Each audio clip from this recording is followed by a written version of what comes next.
Welcome to this Amazon FBA mini course on how to find a product with high profit potential. In this 30-minute mini course, you will start out by learning which product categories you should avoid when you look for your product to import. Next, you will find out about the best product categories to focus on when you search for your product. After that, you will install a free plugin that's going to save you a ton of time when you search for that product you want to import. Then you will learn how to use our choosing a product cheat sheet, which is going to tell you whether or not the product that you're thinking about importing has high income potential. Finally, we'll walk you through exactly, step by step, how to find a product to import. And then you're going to run that product that you find through our choosing a product cheat sheet to see if it has high income potential. In this video, you learned what you're going to be doing inside this mini course. In the next video, we're going to tell you which product categories you must avoid.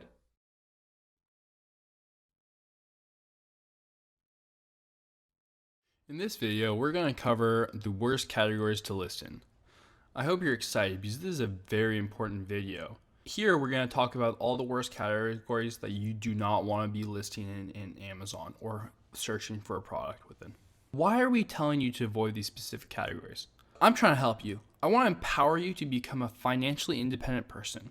To make that happen, I need you to become successful right off from the beginning. By avoiding these specific categories, it will increase your chances of success tenfold. These categories are difficult to break into, and they usually are very competitive. Sometimes these categories have barriers to entry, specific requirements, low traffic, or high returns. One of the most stumbling blocks for people getting ready to private label their first product is to find out which niche to get into. It is a big decision, and it will play a huge role in whether your FBA venture is successful or not. Let's start off right.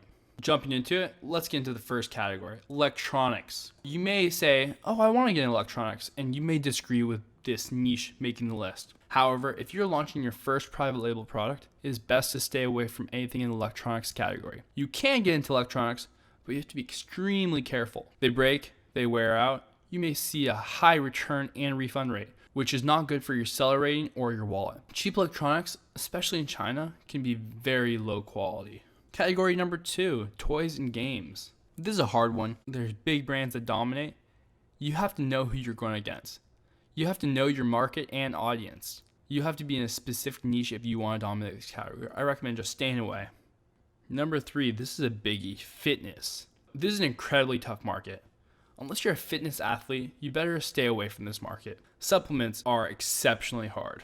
If you want to be successful in this market, you actually have to use a product and be the evangelist for it. I have had success in the fitness category, but it is ruthless and competitive unless you know the space. You're probably going to be dominated. Fitness may be a multi-billion-dollar industry, but it is very competitive. Let's talk about supplements on the fitness category in specific. This is a huge industry. If you know Tim Ferriss from the 4-Hour Workweek, he started this off with his private label company by selling these supplements online. So it may be really tempting to do the same thing and grab a small piece of that multi-billion-dollar pie. But you know what really scares me? Other people's health. Killing somebody, getting sued. Nutritional supplements are not regulated by the US FBA. This is the same governing body that makes pharmaceutical companies spend millions of dollars to go through years of testing and red tape to put their drugs on the market. But if it's just a nutritional supplement, the manufacturer is responsible for ensuring its safety. Don't believe me? Go check it out for yourself. Do you really want that level of liability? What happens when somebody goes to the hospital after taking your private label diet pill and sues you? I'm not saying it may ever happen, but you might want to stick to safe categories. That level of liability is not for me at all. Next, kitchen. If you've started reading FBA online, every FBA guru out there tells you, kitchen, perfect category, jump into it. I say no. It's incredibly saturated. A couple of years ago, it was easy to get into, but now it's incredibly difficult. Everybody and their mother is in this category. You have to be majorly niche if you want to get in this category. It is definitely possible. I've done it, but it's tough. It's not really worth it. Number 5, music, movies, games, and software. This is a pretty obvious one. There's a ton of profit in this category. There's a ton of sales. But I don't recommend it for Amazon FBA. You have to constantly monitor for updates, be aware of copyright, trademark infringement.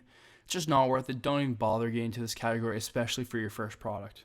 Number 6, Shoes, handbags, and sunglasses. These are kind of different. First is very personal in nature, which means you'll see a high refund rate and return rate compared to other categories. With Amazon Prime, people can return items so easily, and they might not like the look of the item and when they try them on, so they'll just go refund. Second, these products tend to have a lot of brand loyalty. People prefer the Air Jordans, Gucci bags, and Ray-Ban sunglasses. Not only do they prefer the big brands, but they're also fiercely loyal to them. Number 7, jewelry.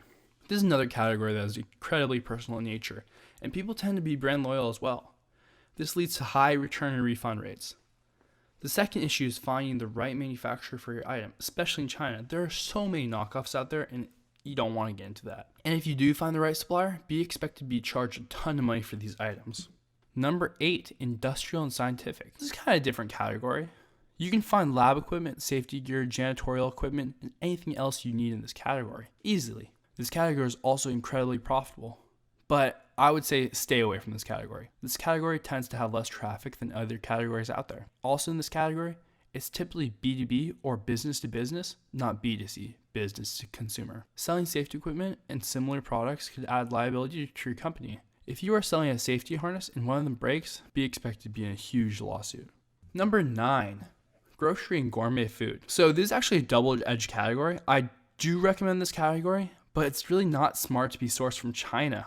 There are a ton of requirements in this category, such as the 90-day shelf life. For your first products, stay away from this category, and maybe after a few products, you can get into it. Number 10, appliances. So this one should be pretty obvious. These items weigh a ton, cost a lot, and they're incredibly hard to private label. Most people will go for the big brand names on these type of items. It's not worth it, stay away. Number 11, phone and tablet cases. I'm sure everyone had this idea at some point. If you were listening to the intro from Eric and I, we talked about our iPhone cases and how we did very well. There is no shortage of manufacturers on Alibaba that make cases for iPhones and iPads. It sounds great. A cheap silicone or plastic shell that you can buy for less than $1 each, small and cheap to ship. What could be bad? Well, just do a quick search on Amazon for iPhone case. There are pages and pages of results. There are well-known brands and no-name brands. There are dozens and dozens of styles and colors and designs. You know what it sounds like to me? Information overload and severe decision anxiety. How does anyone choose which case to buy? In other words, good luck getting your case found in the vast sea of iPhone cases. I decided to import and create a brand for my cases when the iPhone 7 was launched. It did decently well, and I can tell you it's the best case I've ever had for my iPhone. But you know what? My price is low, profit margin sucks, and I will not be importing them again. Number 12 and final category. Clothing. Most clothing is light. It can be folded and shipped in small packages. These are great things, but what's not good is managing the inventory. T-shirts, jeans, underwear, they don't really come in one size fits all. They are also gender specific. So if you're selling t-shirts, you're going to have to stock at least 4 different sizes. And if you want to sell different colors, add 4 more to each of those colors. You want to offer both men's and women's? Double that. Oh, you'll also be using a separate barcode or SKU for each of those different sizes and each different color. And I won't go into all the different brands that dominate clothing, keeping up with trends, blah, blah, blah. But I really don't care about that. But most consumers do. It's a ton to keep up with. I actually looked in this when Lululemon started becoming popular. I used my common knowledge to avoid it, and thank God I did. Just so you know, before you dive into the research process, there are some categories that require approval. Usually you can easily get into these categories, but it is just one additional barrier to get into. I'm not saying that you should stay away from these categories. I just want to let you know that you are required to submit additional documentations before you jump into them. Personally, for your first product, I would avoid these categories. In this video, we covered the worst categories. In the next video, we'll cover the best categories.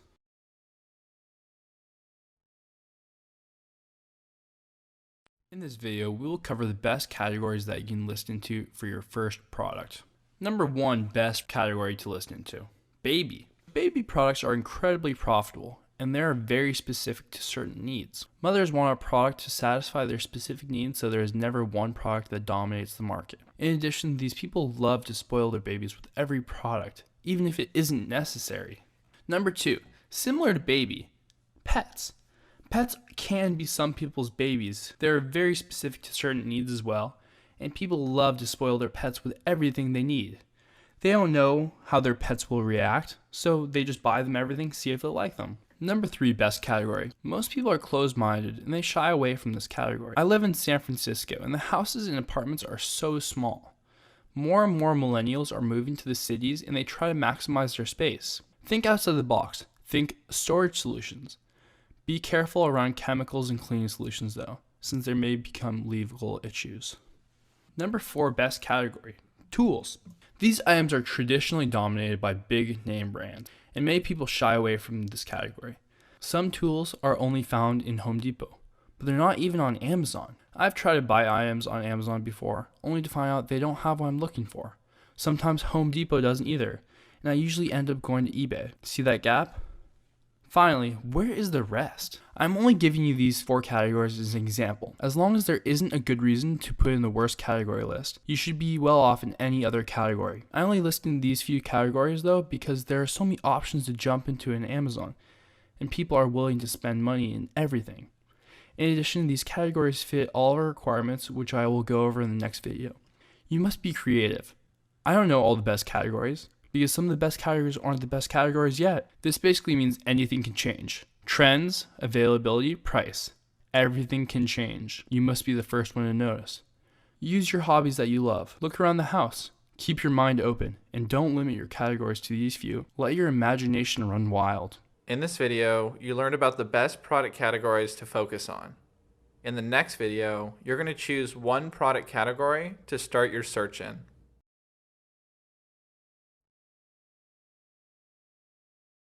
In this video, you're going to choose one product category to start your search in. To do this, you're going to want to open the product category resource sheet. And you can either find this in the resource packet, or you can download it as an attachment to this video. In this sheet, you'll find 3 different pages. The first page has the best categories that we recommend you start out with. Remember, in an earlier video, we talked about why these are such great categories. For this reason, we recommend that you choose one of these categories to begin your search in. On the next page, we have restricted categories. And if you remember from the earlier video, we talked about why we recommend you avoid these categories for your first product. And the reason is these categories require additional approval from Amazon, and that can add an extra complicated step that we especially don't want to handle when this is your first time importing a product and selling on Amazon FBA. For that reason, we recommend you avoid choosing these categories now. But in the future, if you have success with your first product and you want to expand to one of these categories, then it's definitely something that you can pursue and consider then. Finally, we have the worst categories, and we highly recommend that you avoid these categories. And we talked about in detail in an earlier video why each of these categories is not a good category to compete in. Now that we've taken a look at all 3 pages and we understand each of them, it's time to choose the category that we want to start out with.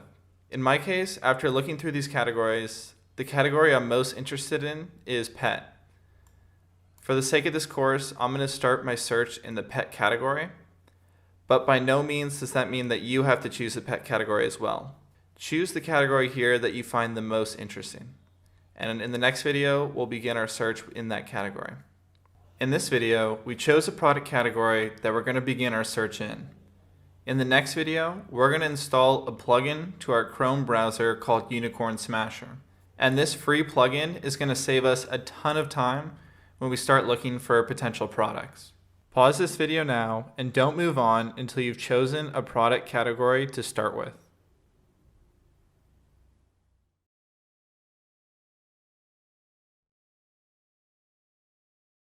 In this video, we're going to download a plugin for our Google Chrome browser called Unicorn Smasher. And this plugin will save us a ton of time when we're researching products. Now to get started, you need to first have Google Chrome installed. So if you have it installed already, open it up, but if you don't have Google Chrome installed, go to Google on the web browser that you are using and type in install Chrome. And from here, you'll find an easy link where you can click on download now. And on this page, download Chrome. And the installer will walk you through how to install Google Chrome really easily.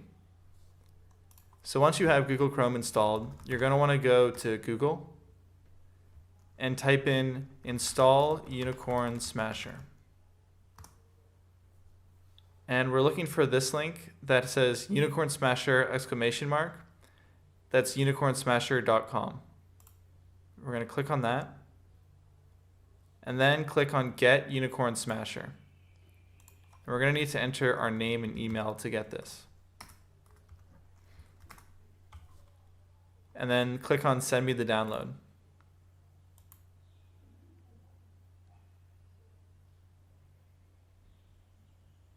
Within less than 5 minutes, you should get an email with a link to download the Unicorn Smasher plugin. About 2 minutes later, I got the Unicorn Smasher into my email inbox. So once you get this email, you're going to want to click on it. We're going to want to click on Download Unicorn Smasher here.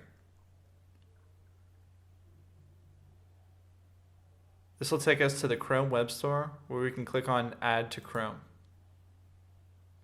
And then click Add Extension. And that's it. Unicorn Smasher has been added to Chrome. In this video, we installed the Unicorn Smasher plugin to our Chrome browser.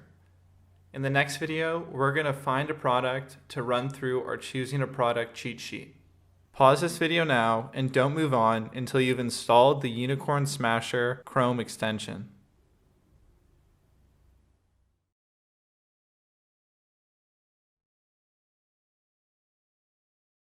Wait, if you have not installed the Unicorn Smasher Chrome extension, pause this video now and don't move forward until you have.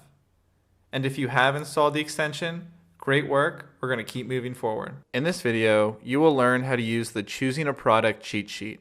Now you can download this cheat sheet as an attachment to this video, or you can find it in your resource packet. And I am very excited to show this resource to you.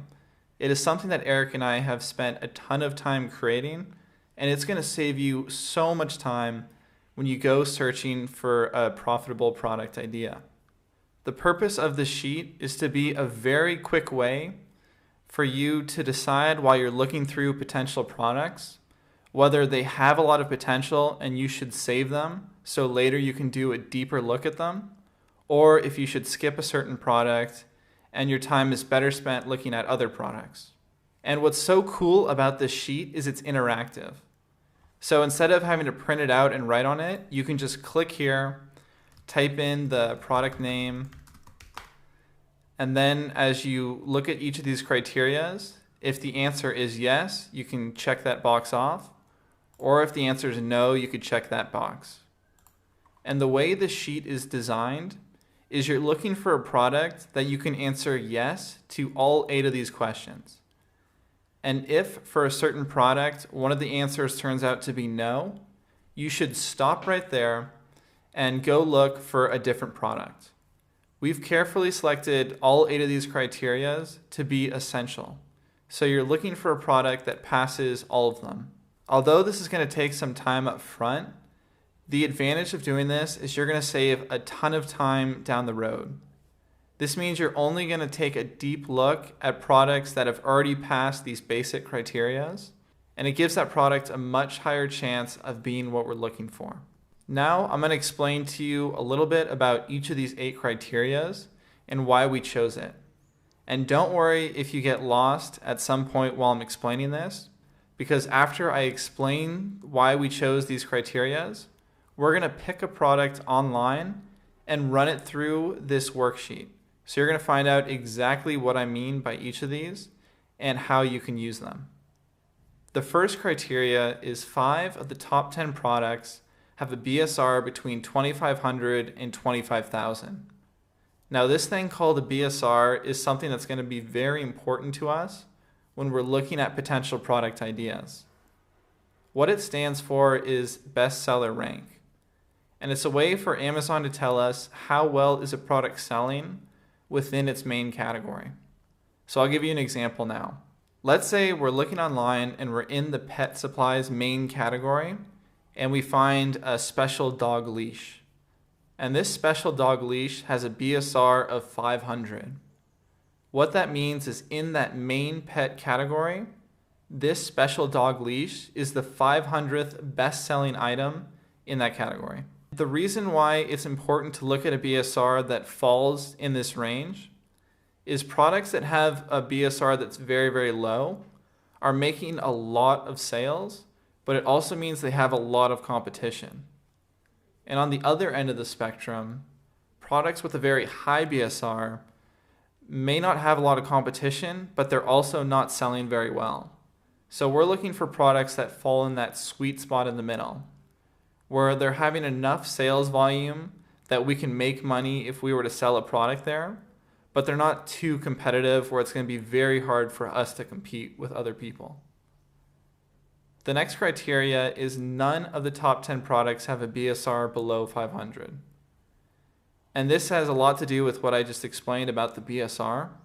We want to avoid products that are selling really, really well, because if any of the top 10 products have a BSR below 500, that means it's going to be very hard for us to compete with that seller because they're doing so well. The next criteria is each of the top 15 products has less than 1,000 reviews. And it's important that our competition doesn't have too many reviews, because when we start selling our product, we're starting out with 0 reviews. And if we have 0 reviews and our competitors have thousands, it's going to be very hard for us to catch up. The next criteria is 10 of the top 15 products have less than 200 reviews. And the reason for this is we don't want our competition in general to have too many reviews, because if they do, like I mentioned with the last criteria, it's harder for us to catch up when we're starting out with 0 reviews. The next criteria is we're looking for a product that sells between $15 and $75. And we chose this range because you don't want the selling price to be too low. Otherwise, there's not a big enough profit margin where it's worth it for you to sell that product.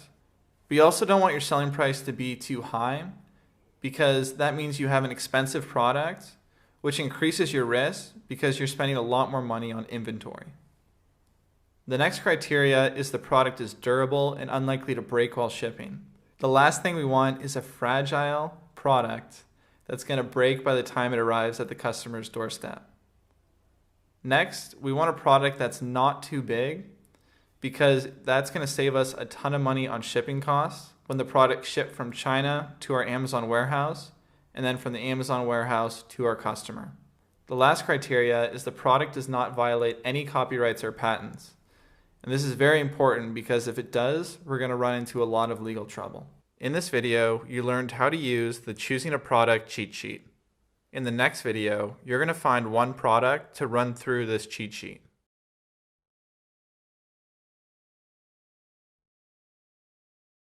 In this video, our task is to find a product that we can run through our Choosing a Product cheat sheet.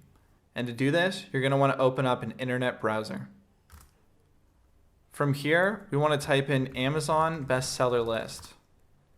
And what this is it's an incredible tool that Amazon created for us that shows you all of the best-selling items in each category. And to get started, we're going to want to think back to the category we chose in an earlier video. So if you remember, the category I chose was pet. So I'm going to be clicking on the pet main category. But for you, you're going to want to click on the main category that you chose earlier.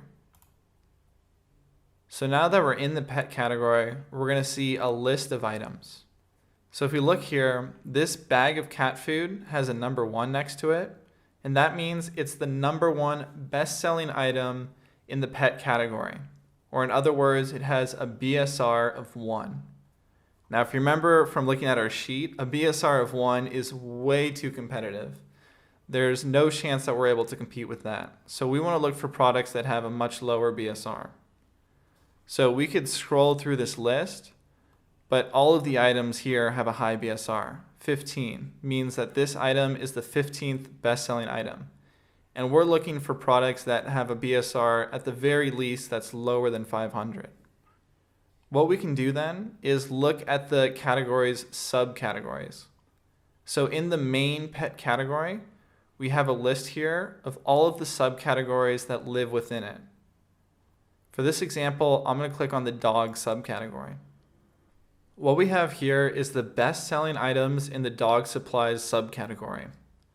But we could care less about how well the product is selling in a given subcategory. All we care about is how well is that item selling in the main category. So I'm going to pick a product here as an example. Let's use this dog training collar. And here it's number 6. So that means in this subcategory of dog supplies, it's the 6th best-selling item. But you're probably wondering, how do we find out how well this product is selling in the main pet supplies category? To do that, we want to click on the listing and scroll down until we find the product details page. And then we want to look for Amazon bestsellers rank. And we're looking for the number in the main category. So the main category that I'm looking at now is pet supplies. And in that category, this collar is number 8. So that's still way too low of a BSR for what we're looking for. So I'm going to go back and I'm going to try going a subcategory deeper. So we're in the dog subcategory within the main pet category. But now within that dog subcategory, there's a bunch of subcategories that live within it. Don't worry if it's a little confusing right now.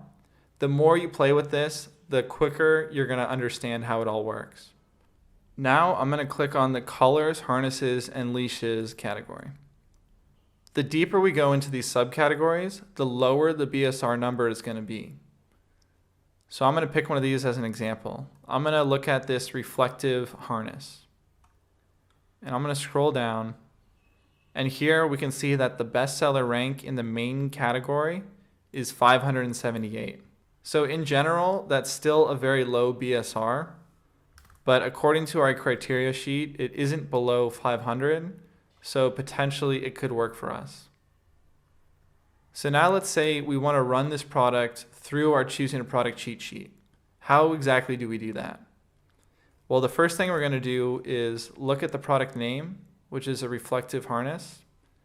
And I'm going to open up a new tab and type in Amazon.com. And now I'm going to type in this product. It's a reflective dog harness. And now we're going to see a bunch of products show up that are all reflective dog harnesses. So let's look at our criteria sheet. The first thing we can do is enter the product name. And this will help keep us organized. Next up is 5 of the top 10 products have a BSR between 2,500 and 25,000. So let's find out if the answer to this criteria is yes, they do, or no, they don't. So the slow way to do this is to open up all of the top 10 listings and scroll down until you find the BSR for each of them and see if they pass this criteria. But as you can imagine, this will take a very, very long time. And how we can save our time is by using the Unicorn Smasher plugin. So you want to click on this box in the top right-hand corner, and it's going to scan all of the top products for us and give us the information that we need. So we can ignore these top 2 products because they are advertised listings or sponsored listings. And for that reason, it's not giving us the information that we want. So we can say that this is the first product. Now let's take a look back at our criteria to make sure we're looking for the right thing. We want to see if 5 of the top 10 products have the BSR between 2,500 and 25,000. Well, here BSR is under rank. And so we can look at the rank for the top 10 products. So this first one is within the range. So I'm going to count 1, 2, 3. This one's outside of the range. So is this one. So is this one. 4, outside of the range. Outside of the range. 5. And since the first 2 products, we weren't counting those, that's why I went to 12 over here. So 5 of the top 10 products are within our given BSR range. So that means we can check off yes. So here I'm going to check yes and just type in 5 of the top 10 products pass. The next criteria is none of the top 10 products have a BSR below 500. And we can find that out very quickly by looking at the rank. And here we can see that none of them are under 500. This one is close at 578, but we're still okay, so I'm going to click yes. Next up is each of the top 15 products has less than 1,000 reviews. Here we have the number of reviews next to each product. And it looks like this item here has over 2,000 reviews, and so does this one down here. So no, it does not pass that criteria. Normally, when I check no for any of the criterias, I would immediately stop looking at this product and start looking at a different product. But for this example, I just want to show you how to walk through each of these criterias, so we're going to keep going. Next up is 10 of the top 15 products have less than 200 reviews. And we can do a simple check here. No, that's 1, 2, 3, 4, 5. So only 5 of the top 15 products have less than 200 reviews, and we need 10. So I'm going to click no. The product selling price is between $15 and $75. And by taking a look at the price here, it seems like yes, the average selling price lies in that range.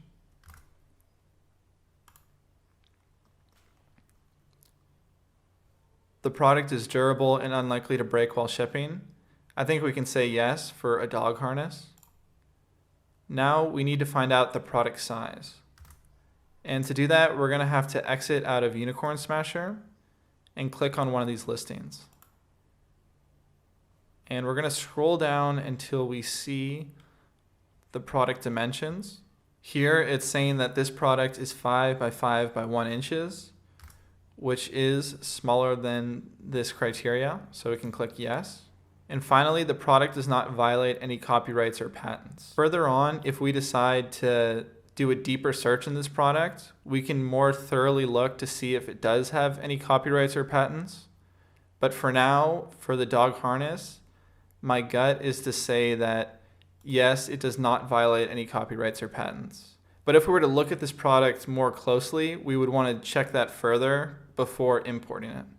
So that's it. We've run the reflective dog harness through our choosing a product cheat sheet, and it passes 5 out of the 8 criterias, which in our case is not good enough. It has to answer yes to every single one of these questions for it to be worth us saving this product to do a deeper search later on.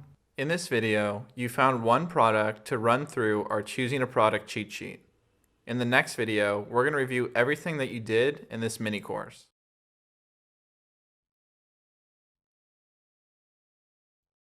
In this video, we're going to review everything that you did in this mini course. First, you learned which product categories you absolutely must avoid, and you also learned which product categories you should focus on instead. Next, you installed the Unicorn Smasher plugin, and this plugin saved you a ton of time when you were searching for your product. After that, you learned how to use our choosing a product cheat sheet, and then we showed you exactly, step by step, how to find a product to import. And once you found your product, we had you run it through our choosing a product cheat sheet to see if it has high income potential. And if your product answered yes to all 8 of those questions, that is awesome. It means that your product has high income potential. If you answered no to any of those questions, then you can repeat the same process until you find a product that does answer yes to all those questions. But before you invest any of your money importing that product, we highly recommend that you do more research. In our in-depth Amazon FBA course, we have our students look at another 26 different criteria before we teach them how to find a supplier. You can learn more about our course at importpanda.com/course. That's it for this mini course. I hope you learned a lot. I'll see you next time.